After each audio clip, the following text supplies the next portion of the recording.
worst part of the abuse was mental. Okay, so I totally disagree with that. And I always hear this. So many people love to parrot that narrative that the worst abuse is mental abuse, and that's false.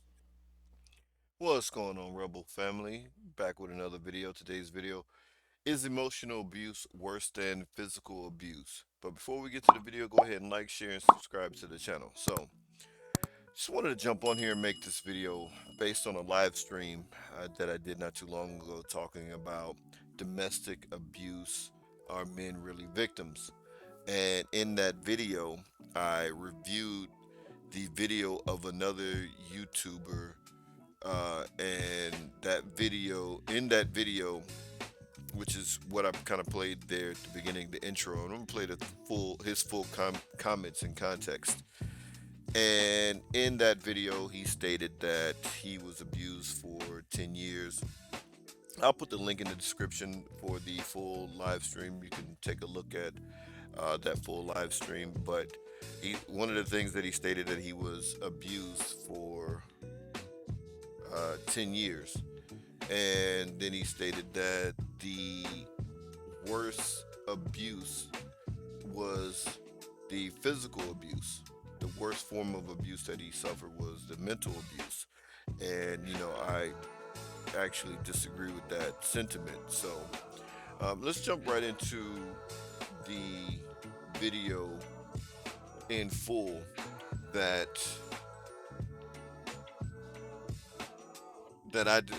basically I was responding to his comment. And let's hear what I have to say here in context. The worst part of the abuse was mental. Okay, so I totally disagree with that. And I always hear this. So many people love to parrot that narrative that the worst abuse is mental abuse, and that's false. It's the worst abuse is physical abuse, right? Because if we look at it logically, if we just look at it logically, if someone punched you 24 hours, 7 days a week for 10 years, you'd most likely die from that. If someone mentally abused you, which is most likely going to be verbal, call you all sorts of names for 24 hours, 7 days a week for 10 years, that won't kill you. And then people always forget that people seem to think that physical abuse is only physical. Like there's no mental scarring from physical abuse. Like like you didn't process that punch to the face, or you didn't process that, like the other clip that we saw. This guy is getting um steam ironed and hammered, and hot kettle poured on his groin. I mean, come on, as if there's no mental, uh there's no mental scarring left from that. It was only the physical. No, there's physical and mental. That's why physical is worse, because you have the physical and the mental. You don't just have the physical, you have mental as well. So that's why it's worse than the um physical, excuse me, mental abuse. Physical abuse is the worst, right? Because you get both. You get the physical aspect and you get the mental aspect. The residual that's left over from all the physical abuse is mental. Like, see, we have to start using more discernment. We just can't just parrot talking points. We have to look at these things and question things that we were taught. It's okay. Okay, so that's the video or the part of the video that I responded to the brother, Uncle Stu, the old man on the block. That's the other content creator whose video I was reviewing. And in that live stream, I also reviewed another guy who had all kinds of horrific things done to him. Like I said, I'll leave the link in the description for that particular live stream. But I want to take a look at some of the long-term effects of domestic violence, the physical abuse. Because physical abuse, obviously, we understand what that makes up, right? Punching, hitting, biting, whatever, physical things, burning, whatever it is, right? Mental or psychological abuse typically takes up what? Would you call it verbal abuse, mental abuse, psychological, or emotional abuse? It really is going to take the form of um, verbal abuse, really, right? You called someone names, you belittled them, things of that nature, even to the point of it moving towards physical, as if you're threatening someone. That could be emotional. But let's take a look at family, the Shaw Family Law PC. Let's see what they say here about domestic violence. All right, so long lasting mental health conditions. Domestic violence victims also face a host of mental health problems while the abuse is occurring in the years that follow. These include depression, anxiety, PTSD, post traumatic stress disorder, and suicidal thoughts, right? They can become addicted to drugs and alcohol. But let's focus on this PTSD. What is PTSD? Post traumatic stress disorder, right? Let's jump over to psychiatry.org. I can't even say it today. What is post traumatic stress disorder?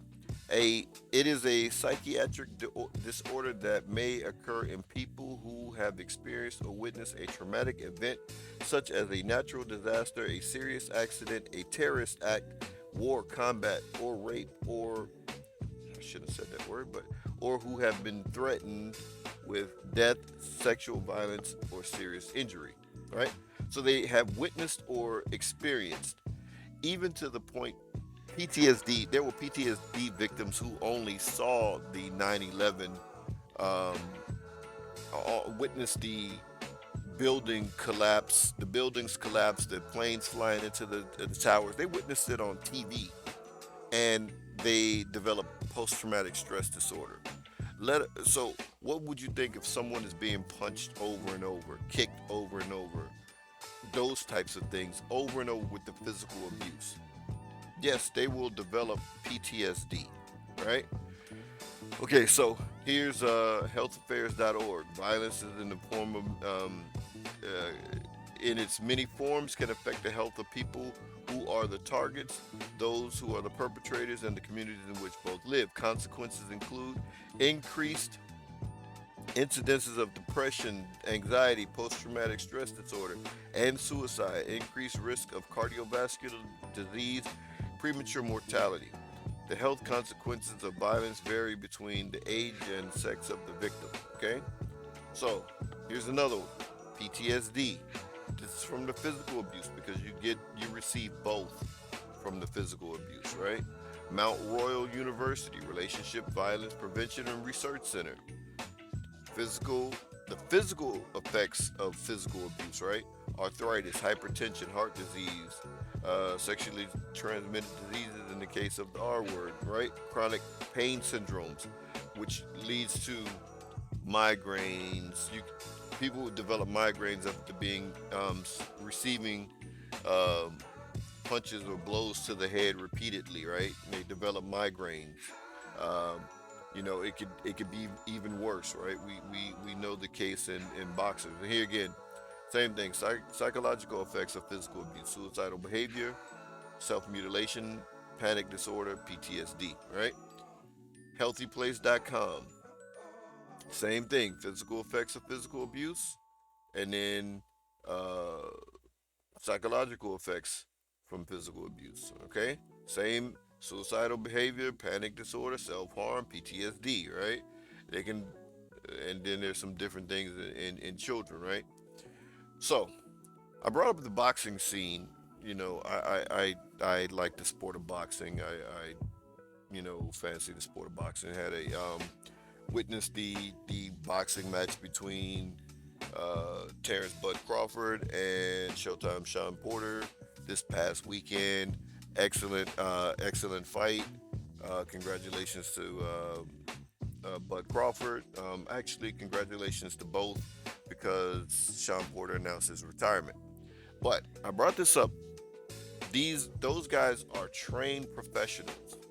They've been getting hit since probably they were youngsters, young teenagers, if not before then, and they are trained professionals, and even they can develop PTSD from being repeatedly hit in the head. It says PTSD can last for years, as memories of the trauma trigger an intense emotional and sometimes physical reaction. Symptoms can be psychological, behavioral, physical, headaches, dizziness, behavioral agitation, hostility, hypervigilance, social isolation, self-destructive conduct, and psychological could be depression, fear, severe anxiety. Now, why did I bring that up?